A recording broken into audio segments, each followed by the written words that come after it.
काचमौली हद्दीतून पावसात काढला पोलिसांनी रूट मार्च। वरिष्ठ पोलीस निरीक्षक बाबूराव राऊत।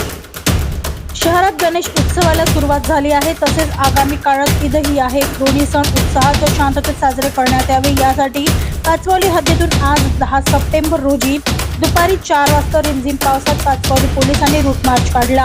यावेळी सण उत्सव शांततेत साजरे करण्याचे आवाहन वरिष्ठ पोलीस निरीक्षक बाबूराव राऊत यांनी केले आहे। याबद्दलची अधिक माहिती वरिष्ठ पोलीस निरीक्षक बाबूराव राऊत यांनी दिली आहे। बरोबर येता आता गणेशोत्सवचा उत्सव सुरू आहे, तसेच 16 तारखेला ईद मिलादुन्नबी आहे। त्या अनुषंगाने आमचे बंदोबस्त रूट मार्च आमचे एवढं तैनात आहे बा। या पद्धतीने लोकांना जागृत लोकांना पोलीस बंदोबस्त करत आहे, हे पण दिसलं पाहिजे। कुठले एखादा गुन्हेगारी वृत्ती बाहेर नाही आला पाहिजे, या उद्देशाने आम्ही आमचा पूर्ण पोलीस बंदोबस्त एरियात फिरून पेट्रोलिंग करत आहे। रूट मार्च काढलेलं आहे। रूट मार्चमध्ये इथं 7 अधिकारी, 25 कर्मचारी, 20 होमगार्ड आणि SRPचे 3 अधिकारी, 73 कर्मचारी आहे। असे 110च्या आणि होमगार्ड 130 अंमलदार आणि 10 अधिकारी असे या रूट मार्चमध्ये आहेत।